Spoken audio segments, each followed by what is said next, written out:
Good morning प्यारे विद्यार्थियों। हम आज कक्षा 12 पार्ट 2 सूरदास के बारे में डिस्कस करेंगे। इस पार्ट की विस्तृत से प्रेजेंट व्याख्या मैं आपको बताऊंगा। इससे पहले मैं आपको पहले वाली क्लास से जोड़ना चाहता हूँ। पहले वाली क्लास में हमने क्या क्या पढ़ा वो देख लीजिए। पाठ का नाम है संतवाणी। संतवाणी यानी संतों की वाणी, संतों की वाणी। और हमने इनमें 3 कवि और तीनों के सात सात पद के बारे में पढ़ा था। सबसे पहले हमने पढ़ा था कबीरदास के बारे में। फिर कबीरदास के 7 जो पद थे, जाति ने पूछो साधु की, पूछ लीजिए ज्ञान, मोल करो तलवार का, पढ़ा रहने दो म्यान। शायद हो सकता है कुछ याद आ रहे होंगे अगर आपने पहले पढ़े की होंगे। फिर देखिए तुलसीदास में संगत कीजिए साधु की, कबीर निस्मल हो, इसको वही था। अब देखिए इसके बाद में पढ़ा कृपाराम खेड़िया का। इन दोनों का जीवन कीजिए। कृपाराम खेड़िया के पदों में मतलब री मनवार, चुपके लावे चूरमो, बिन मतलब री मनवार, राम ने पावे राजिया। इस प्रकार हमने कृपाराम के कुछ बड़े काली गणिक रूप, कस्तूरी कांटा तुले, शक्कर बड़ी स्वरूप, रोड़ा तुले राजिया। इस प्रकार हमने इन तीनों के पद बारे में पढ़े थे, क्योंकि हिंदी अनुवाद पढ़ा था, होमवर्क भी आपको मिल गया। इससे पहले पार्ट 1 का पूरा आज आपको अपने ग्रुप में गृह कार्य मिल जाएगा। उसको अच्छी तरह से आपको कॉपी में करना है और याद भी करना है अपनी भाषा में। ऐसे नहीं कि आप किताबी कीड़ा बन जाओ, अपनी भाषा में सिंपल तरीके से, सिंपल वे में याद करना, अपनी भाषा में पुस्तक में लिखना। तो सूरदास का जीवन परिचय भी मैंने आपको पढ़ा दिया। एकलव्य अकादमी जोधपुर के YouTube चैनल पर सूरदास का जीवन परिचय भी पढ़ा हुआ मेरे द्वारा, तो आप वो देख लीजिए। और सूरदास के द्वारा ही जो पद दिए हुए अपनी पुस्तक में 5 पद, उसके बारे में हम आने वाले 1-2 पीरियडों में, 1-2 क्लासों में विस्तृत चर्चा करेंगे। तो हमारी पुस्तक है सृजन, पाठ नंबर 2, पेज नंबर 7। इस सूरदास का बेसिक जीवन परिचय में एक बार वापस पढ़ देता हूँ, वैसे पढ़े हुआ याद भी करनी होगा। सूरदास का जन्म दिल्ली के निकट सेन नामक ग्राम में हुआ था। रुनकता आगरा के गौ घाट पर उनकी भेंट वल्लभाचार्य जी से हुई। उनका सूरदास को वल्लभ संप्रदाय में दीक्षित किया तथा भागवत कथा सुनाई, जिसके आधार पर कवि ने उच्च कोटि के साहित्य का सृजन किया। सूरदास ने ब्रज भाषा में श्री कृष्ण की लीलाओं का सुंदर चित्रण किया। वे भक्ति, श्रृंगार और वात्सल्य के अनुपम कवि हैं। सूरदास की प्रमुख रचनाएं 3 मानी जाती है: सूरसागर, सूरसरावली, साहित्य लहरी। इनमें से सूरसागर इनकी अक्षय कीर्ति का आधार ग्रंथ है। सूरदास अष्टचाप के शीर्ष कवि हैं। कृष्ण के लोक रंजक के रूप में काव्य को आधार बनाकर उन्होंने जयदेव और विद्यापति की गान परंपरा को आगे बढ़ाया। ये एक नई पंक्ति है। इससे पहले जो पंक्तियां हमने पढ़ा उनके बारे में मैंने विस्तार से चर्चा कर ली। ये पंक्ति एक नहीं है कि कृष्ण के लोक रंजक, एक होता है लोक रक्षक और एक होता है लोक रंजन, यानी बाल मनोविज्ञान का वर्णन किया। कृष्ण भगवान के बालक का, एक छोटे बालक का वर्णन करके कहा है। कृष्ण के लोक रूप को काव्य का आधार, यानी अपने काव्य ग्रंथ कौन से है, उन काव्य के ग्रंथ में कृष्ण भगवान के बारे में लिख करके बनाकर उन्होंने जयदेव और विद्यापति की गान को परंपरा को आगे बढ़े। इनसे पहले 2 कवि थे, जयदेव और विद्यापति। उन्होंने भी कृष्ण भगवान के बालपन का वर्णन किया। उन्हीं की परंपरा को आगे बढ़ाते हुए इन्होंने अपने ग्रंथों में कृष्ण के बाल रूप का वर्णन किया। सूरदास का काव्य हिंदी साहित्य की अमूल्य जिनका कोई मूल्य नहीं है, निधि यानी खजाना है, उनके बारे में सच्ची कहा जाए वो सूर यानी एक का मतलब सूर्य और एक का मतलब सूरदास जी। सूर्य यानी सूरदास हिंदी जगत के सूर्य है। तुलसी शशि यानी चंद्रमा, तुलसी यानी तुलसी शशि है, यानी तुलसीदास जी चंद्रमा है। उडुगन केशवदास, उडुगन तारों का समूह, वो कौन है? केशवदास जी भी कवि है, वो है। अब के कवि खगोत्सम जयंत प्रकाश, बाकी वाले कवि है वो जुगनू के समान है, जो कुछ समय के लिए प्रकाश करते हैं, अर्थात अपनी प्रतिभा को निखारते और वापस लुप्त हो जाते हैं। तो ये आपका हिंदी भाषा।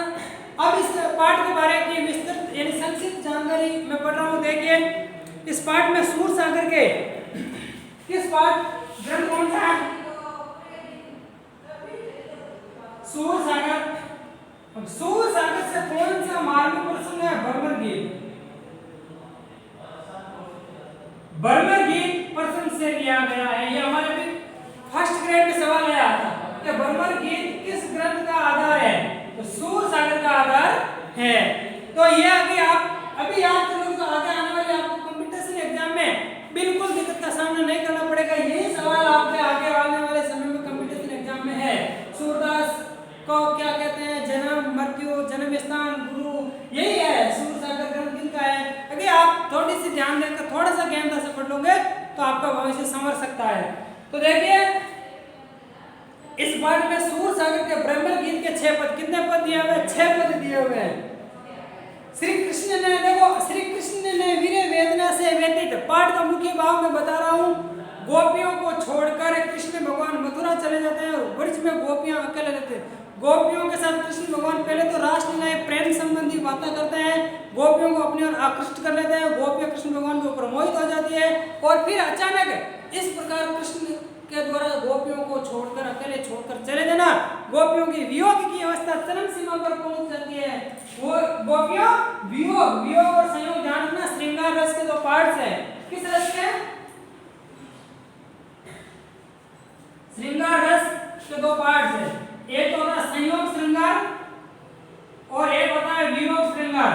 तो सूरदास ने अधिकतर संयोग वियोग और श्रृंगार दोनों का ही पद, जहां गोपियों के कृष्ण भगवान पास में रहकर प्रेम पूर्व जो मिलन होता है वो तो होता है संयोग, और कृष्ण भगवान किसी की मतलब अपने प्रेमी जब पास में नहीं होता है तो उनकी अवस्था होती है वियोग की।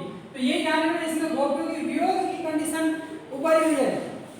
इस पाठ में सूरदास के ब्रह्म गीत से कुछ पद लिए गए। श्री कृष्ण ने वीर वेदना, वीर का मतलब होता है ये वियोग को वीर कहते हैं। ज्ञान में वीर किसी की याद से जो मन व्याकुल होता है वही होता है वीर। किस वेदना यानी पीड़ा से व्यतीत यानी दुखी, गोपियों को सांत्वना देने हेतु उद्धव को भेजा। उद्धव कौन? कृष्ण भगवान का मित्र, आपने 10th में पढ़ा होगा, कृष्ण भगवान का सखा उद्धव। उद्धव को गोपियों के पास भेजते हैं कौन? कृष्ण भगवान। क्यों भेजते हैं? क्योंकि ये बात कहने के लिए कि अब आप कृष्ण भगवान से प्रेम करना छोड़ दो, क्योंकि प्रेम कृष्ण भगवान अब आगे अपने राजकाज संभालेंगे, अयोध्या के राजा बन गए और अब उनको प्रेम में इतना मोह नहीं रहा, तो आप गोपियों को जाकर समझा दो कि कृष्ण भगवान से आप प्रेम का बंधन है वो तोड़ दीजिए, कृष्ण भगवान को आप याद मत करिए बार बार। तो ये समझाने के लिए किसको भेजा? उद्धव को। उद्धव आते हैं, अब देखिए आगे उद्धव ने उन्हें सबसे वेरी इंपॉर्टेंट इस पाठ का संयोग मतलब निर्गुण ब्रह्म योग साधना, यही पाठ में बार बार आएगा। निर्गुण ब्रह्म किसकी शिक्षा देने के लिए भेजा है? निर्गुण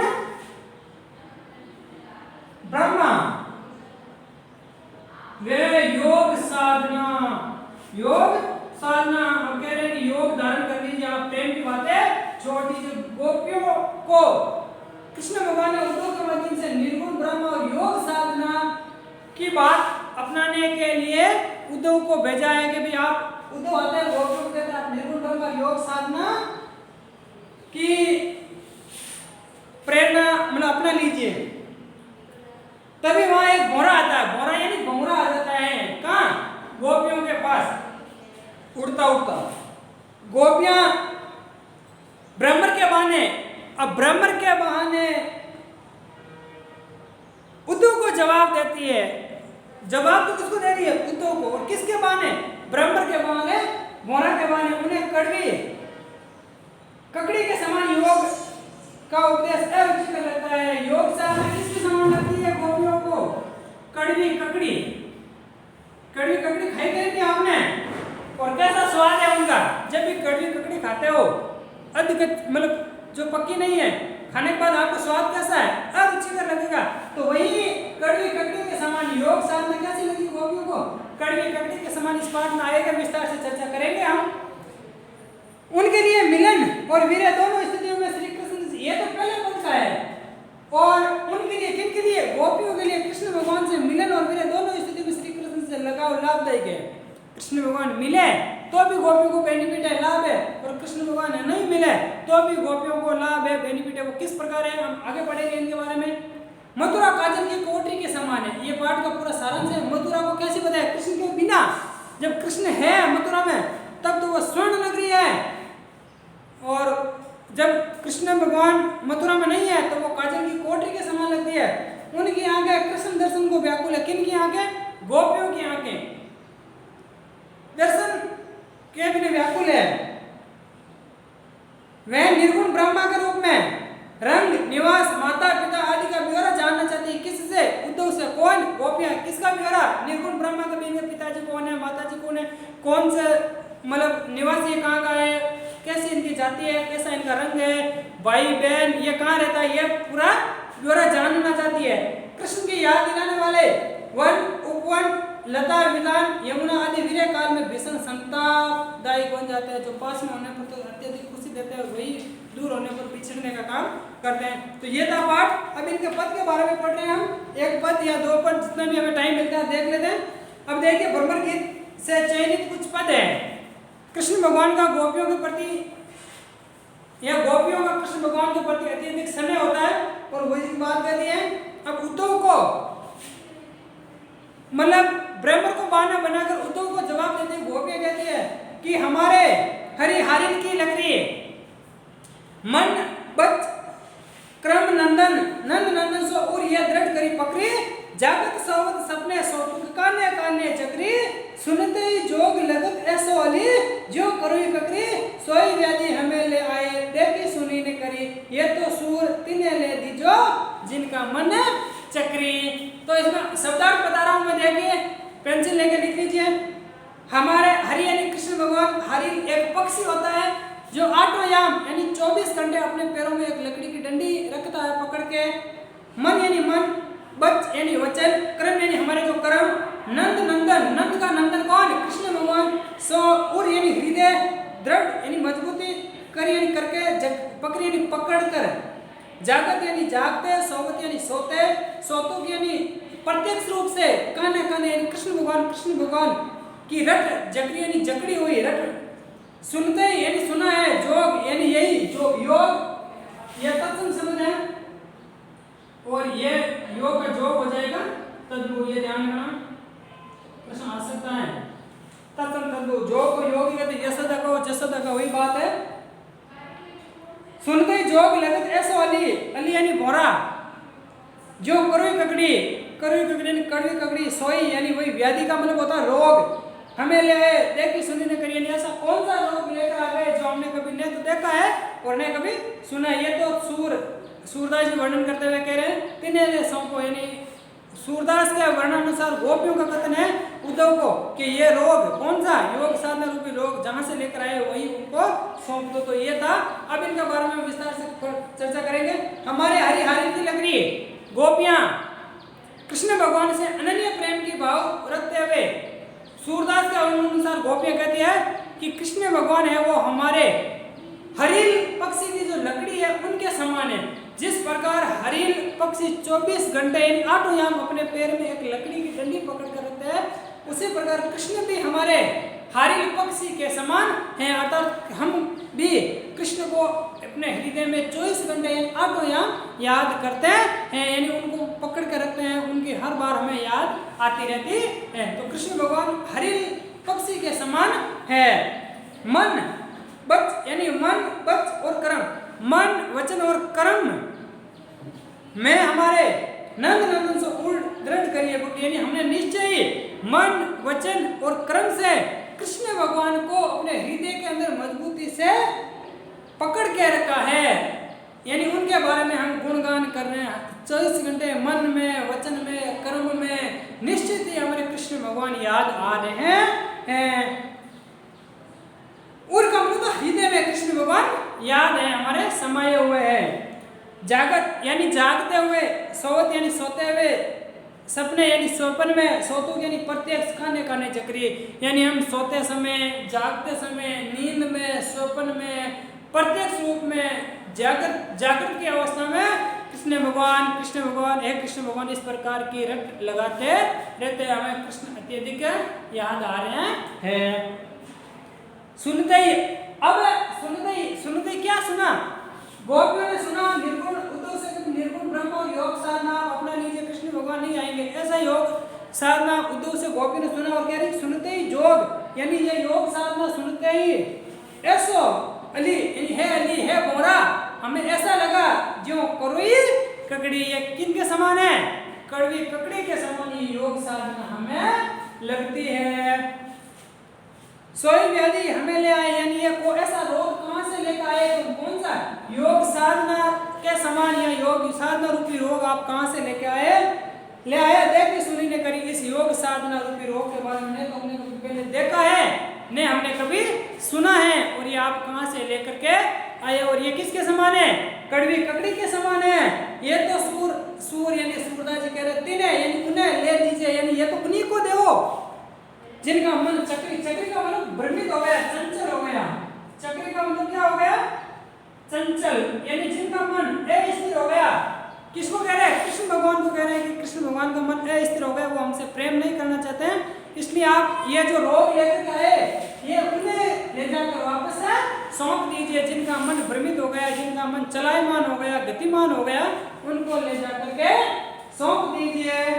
तो आज हम बस एक ही पढ़ेंगे, ज्यादा आपको समझ में नहीं आएगा, तो इस पाठ को आप अच्छी तरह से याद कर लेना, इस पद को भी आप अच्छी तरह से याद कर लेना।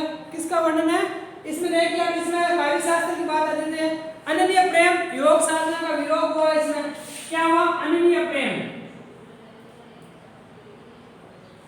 अनन्य प्रेम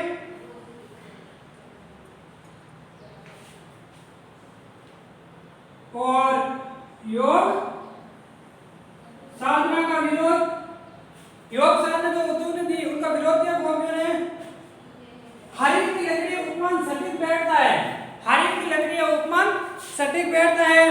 ब्रज भाषा का इसमें प्रयोग किया गया है, माधुर्य गुण का प्रयोग, वियोग श्रृंगार का प्रयोग किया गया, और उपमा और अनुप्रास अलंकार का प्रयोग किया गया इसमें है।